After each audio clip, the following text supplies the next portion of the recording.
Hey guys, AscendantGod here with Raid Shadow Legends. Going to be going over the fusion event here for Cillian the Lucky. For St. Patrick's Day, they have this fusion event going on. He's a Banner Lord, legendary attack champion. Big question right off the bat, is he worth it? I've had a chance to see him in action, talk to a couple people who already have him. So to answer the question as to whether or not he's worth it under very specific circumstances, yes, but only for a very select few people who could take full advantage of the abilities that he has. For most, he isn't going to be worth the effort. I mean, yes, he could be a great addition to Faction Wars teams. Other than that, unless you have the right gear and composition to work with him and you have a bunch of extra spare time on your hands where you want to do this just for fun, sure. But he's nothing spectacular compared to what we've seen with some of the other fusions in the past. Looking through the fusion event details here, it seems like this one won't be quite as harsh as Rhodos was, certainly not as hard as Tormund. As usual, 4 epics to fuse together to get him here, and as usual, a wide variety of events and tournaments to earn all of those. And this time around, unlike with Rhodos, they didn't add a handful of new champions to force us to have to farm. Some people already have most, if not all, the champions necessary for him, even though this one just started a couple days ago, which is why I've seen him in action. Some people already have him. They had everything they needed. Now, the only thing that I can say as far as these epics that is even modestly decent is Jingle Hunter. He's decent for mid-game arena. Otherwise, nothing here that really stands out as far as the epics. So anyway, we can see what it takes to get him here. It's not going to be too bad, more just time consuming than anything else. But let's take a look at his abilities and see what he has going on here to show you why it is that he could potentially be really good.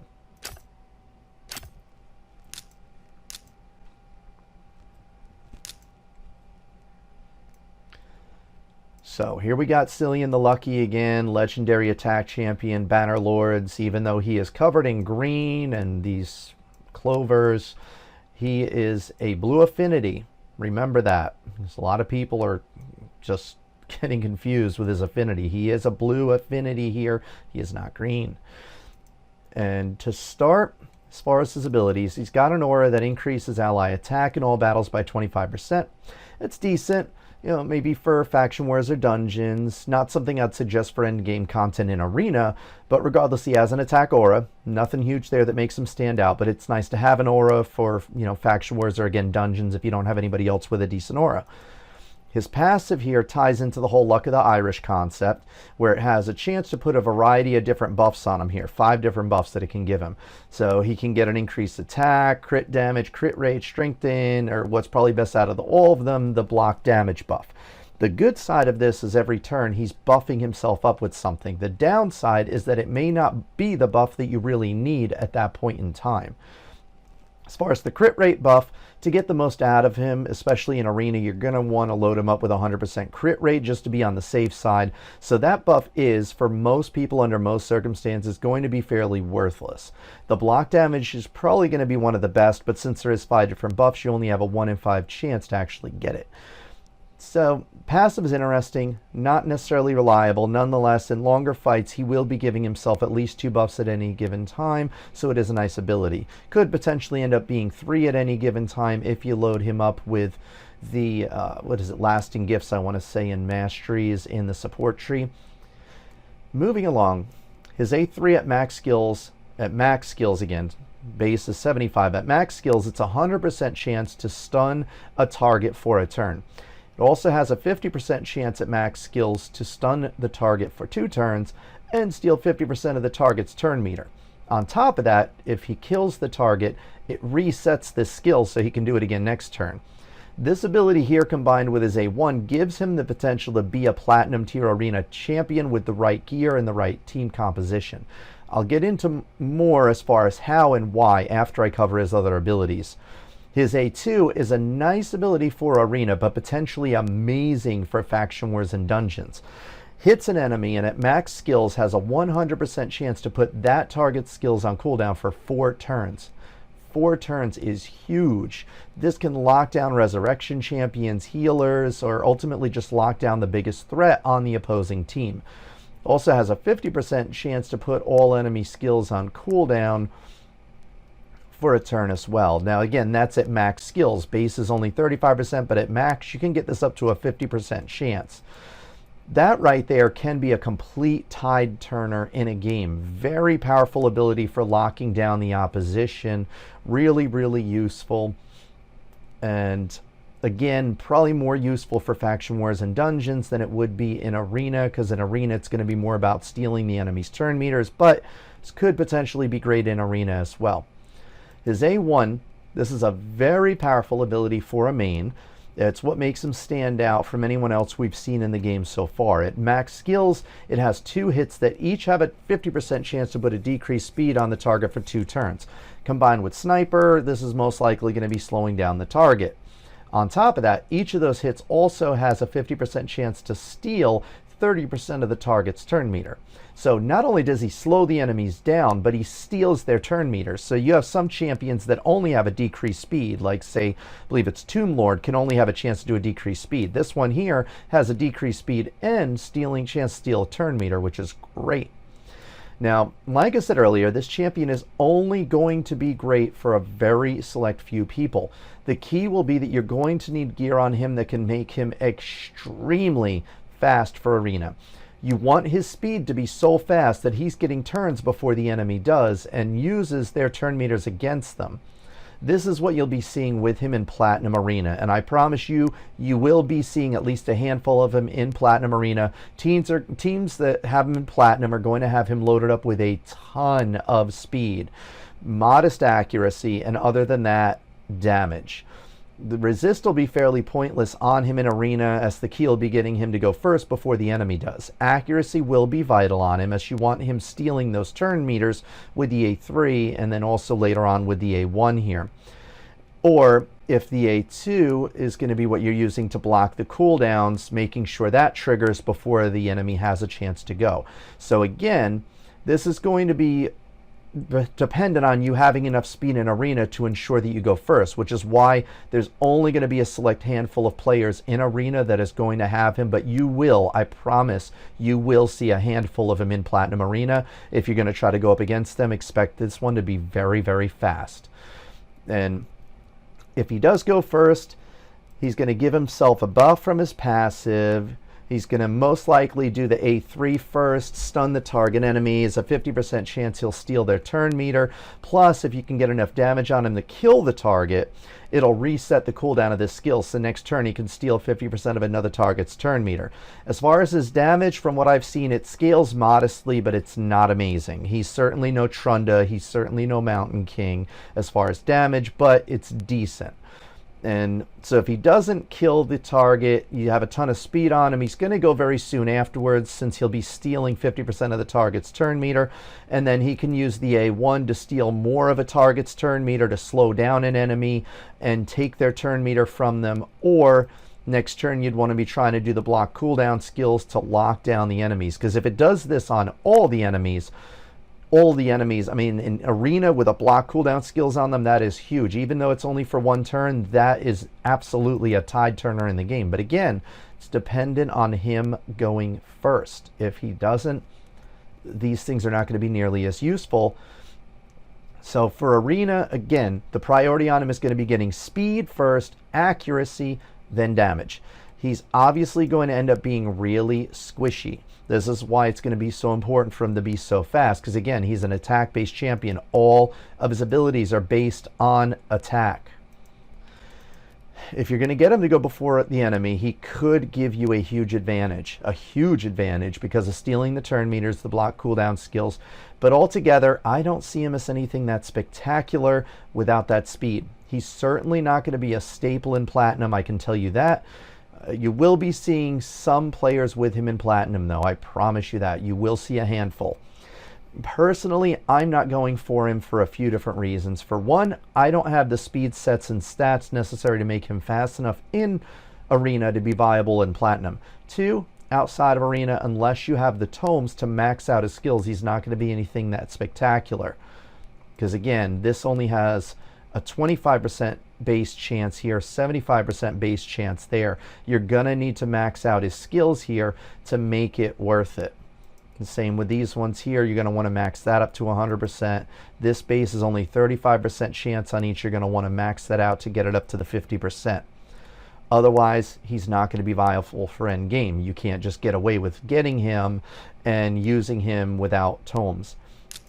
You can see already his rankings are not very good. And again, it's because he's dependent on getting tons of speed. Unless you know how to use him right, he's not going to be that great. So again, this is why most people are not going for him. They're using this as a break in the game. Okay, so jumping back to me thus far, so I'm not using him number 2 outside of Arena. Unless you have those tomes, again, he's not going to be that great. 3, since the only thing that I'd use him in is Faction Wars, and I would not invest tomes into him just for Faction Wars, he's not going to be worth the effort. I mean, think of all the rares necessary for him. And I have, I think, 3 of the epics out of the 4. Yeah, I have 3 of the 4 epics. I'd need to get Jingle Hunter still. I have all the rares for Jingle Hunter. I took a look at it. I considered it. But after seeing other players with him, no, not wasting my time, because you have to level up all of those champions. And just since I'm talking about this right now, I'm going to show you for these fusions, you got to keep in mind, you have to, even with these, I'd still need to get all of them up to level 50, so I'd have to use food for them. I'd have to ascend them, which means I'd have to farm for potions if I don't have enough of them. So it's a bunch of potions down the tube. Tube, I should say. A bunch of potions down the tube, bunch of leveling, bunch of time, tedious. No, I'm just not going to do it personally. It's, you know, it's very time consuming. It's just not worth it for me, in my opinion. He'd only be a mild upgrade for me in Faction Wars anyway, unless I put tomes into him, which I will not. There's just so many other champions that can blow him out the water, in my opinion.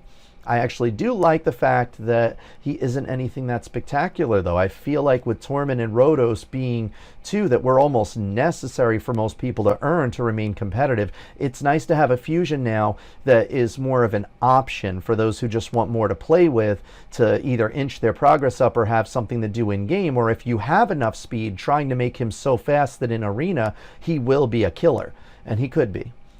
I don't feel pressured to have to earn him in the game. I like that. It gives me a breather in the game to focus on other things. Like for me, I'm focusing on the event here for the champion training to get myself another legendary tome, to also get, I think it's a void shard that we can get here too. So yeah, I'm just focusing on my champion training. Oh, it's not just a few ancient shards, but I can get another epic to add to my collection. Again, I'm not going to use her for the fusion. But to me, this is just giving me time to focus on some other things in the game. Gives me a breather. I don't have the stress of having to earn all those champions and then having to go to the tavern here and having to, you know, make sure I have enough potions. I mean, yeah, I have a modest amount of potions. I would need to farm at least, if not anything else, more of these here. I just don't want to do it. It's just, it's too much. It's way too much. So again, I like the fact that it's giving me a breather. So if you are frustrated that you're like, man, this fusion doesn't seem that great, I don't see any point in getting him, again, it's not necessarily a bad thing. Take this for a breather, you know, or focus on, like what I'm doing is I'm focusing on my Faction Wars compositions and focusing on making progress in Faction Wars rather than going through a ton of effort to earn another God-broken champion where I'm like, man, if I don't get this guy, I'm going to be left behind in Arena. So I'm not worried about that, which is nice. But again, if you have tons of speed for him, just, you know, and accuracy as well, of course, think about what this could do. I mean, the stuns, stealing turn meters, resetting it if it kills the enemy, his passive that every turn is going to be giving him more and more buffs, making him even more lethal. An A1 that can steal turn meters as well. Downside of this is he's not going to be that great in the defense tree. He's going to be more of an offense and support tree for masteries, because if he has a counterattack, the enemy already just had their turn. He's not going to steal any turn meter because it is already their turn. So nothing good there. But this A2 could also be really, really good in Arena. But it's a gamble. It's only going to be at max skills, a 50% chance to do the block cooldown skills on everybody. So just something to consider there. You're not missing anything spectacular on him. Even if you have enough speed on him where you think you could make him go first before everybody else in Arena, there's other champions you could put that speed on to make them just as good, if not more so. So anyway, You're not missing out on anything that spectacular. All in all, if you want something new to toy with, sure, go for him. Maxing him out with the tomes, he will be fairly decent. I think these reviews aren't fair. I think a lot of people gave him really bad reviews because they're frustrated based on, you know, the prior fusions we've had, and this guy compared to them is kind of a joke, and they're like, why would I go through all the effort? But again, remember, these ones are not as hard to get as they were with Rotos. With Rotos, they intentionally added new champions to make sure you didn't have those champions saved up. With Cillian the Lucky here, it's not the case. So with some of you, you look in your vault and you may have all the ones you need. So think about it. Remember, it is going to be tedious. You're going to have to use a lot of potions. You're going to have to do the champion training, level up those champions, things like that. So again, though, I don't feel like you're missing out on much. I'd say take the time to just take a breather from the game, sit back and relax so you don't burn out. You know, because for those of you who haven't seen some of my previous videos, I was kind of jaded. I did a prior video where I was trying to get Siphi. I opened over 50 some odd void shards. I did not get Siphi, or Siphi, whatever her name is, the girl that pairs up really well with Rotos. But again, they're going to be, just so you, in case you don't know yet, they're going to be nerfing Siphi down the road. I don't know if they announced that officially yet, but they have mentioned that she is going to be nerfed so that she isn't going to be resurrecting Rotos if he has the unresurrectable buff on him, or I don't remember what the name of it is, but where if one Rotos kills another Rotos, she's not going to be able to bring him back in a future patch. So that's only a limited time. She is still an amazing champion, though. I mean, she is just, I think she's an undead here, I want to say. Yeah, she is still really, really amazing. But I'm not going to get into her. Today we were focused on Banner Lords, Cillian the Lucky. Again, nothing that great. I wouldn't worry about it. That's all that I have for now, though, guys. I mean, again, you can use your own judgment. Like I said, the most viable thing that he will be used for, unless you're building up in the game. If you're building up in the game, sure, he's a worthwhile fusion. But if you're in endgame content, unless you have that speed for arena, no, don't.